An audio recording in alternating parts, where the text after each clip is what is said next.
Hi guys, good afternoon. I am here with today's Bible reading. And just a quick announcement before we begin. Fireworks are here in MacArthur tonight. I don't know what time they start, just when it gets dark, I guess. So if anybody wants to see fireworks tonight, MacArthur, Ohio has their fireworks tonight. So just wanted to let you guys know that. So now we are going to begin our Bible reading today with where we left off yesterday.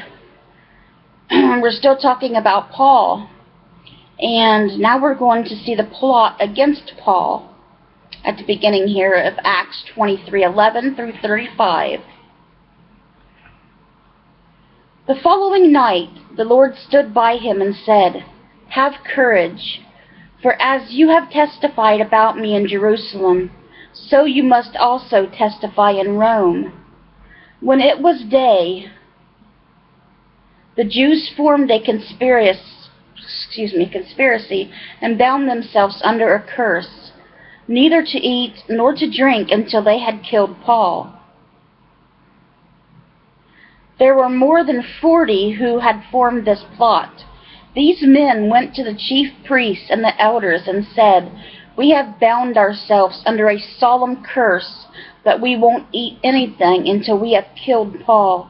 So now you, along with the Sanhedrin, make a request to the commander that he bring him down to you, as if you were going to investigate his case more thoroughly.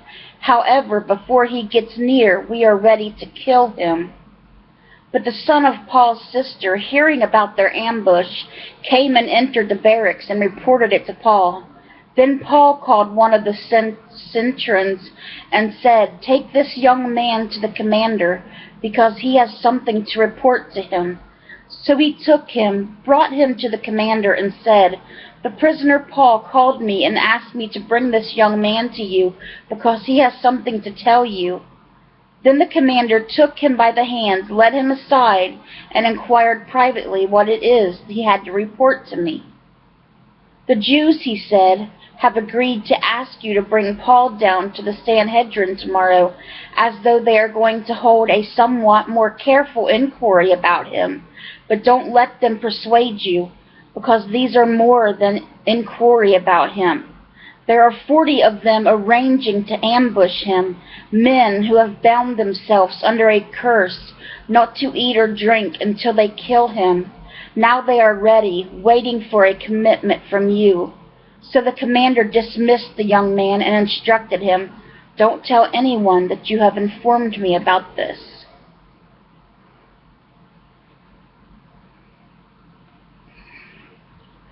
He summoned 2 of his centurions and said, "Get 200 soldiers ready, with 70 cavalry and 20 spearmen, to go to Caesarea at 9 tonight. Also provide mounts so they can put Paul on them and bring him safely to Felix the governor." He wrote a letter to this kind: Claudius Lysias, to the most excellent governor Felix, greetings. When this man had been seized by the Jews and was about to be killed by them, I arrived with my troops and rescued him before I learned that he is a Roman citizen.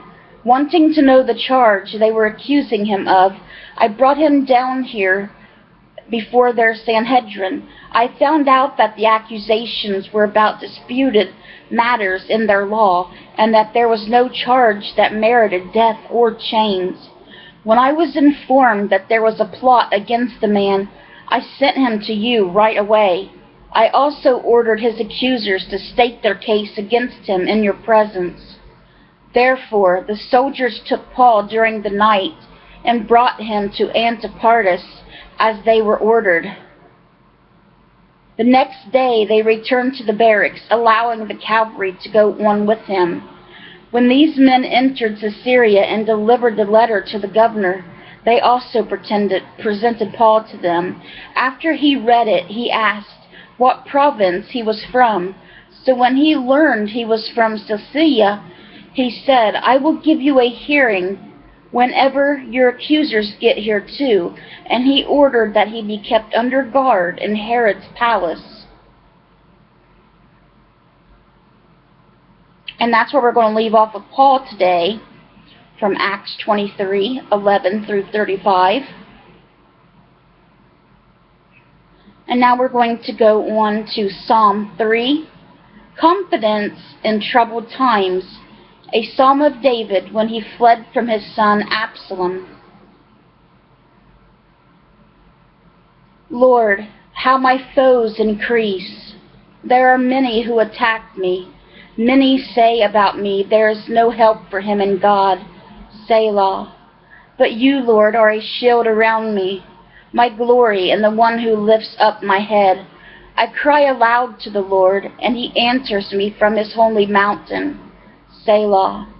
I lie down and sleep. I wake again because the Lord sustains me. I am not afraid of the thousands of people who have taken their stand against me on every side.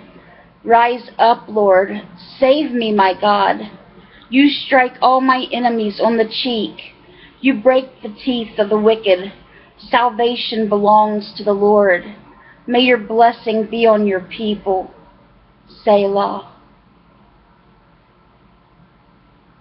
And that was Psalm 3, Confidence in Troubled Times, a psalm of David when he fled from his son Absalom. And lastly for today's Bible reading is Proverbs 18:14 and 15. A man's spirit can endure sickness, but who can survive a broken spirit? The mind of the discerning acquires knowledge, and the ear of the wise seek it. And that was Proverbs 18:14 and 15. Okay, guys, that was today's Bible reading. I hope it touched your guys' hearts.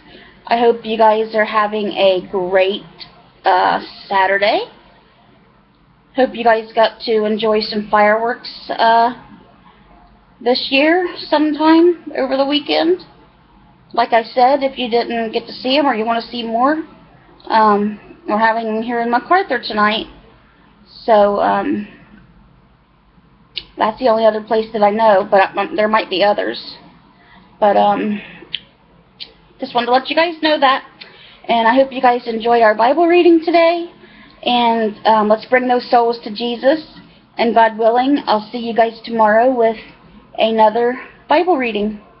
Bye, guys.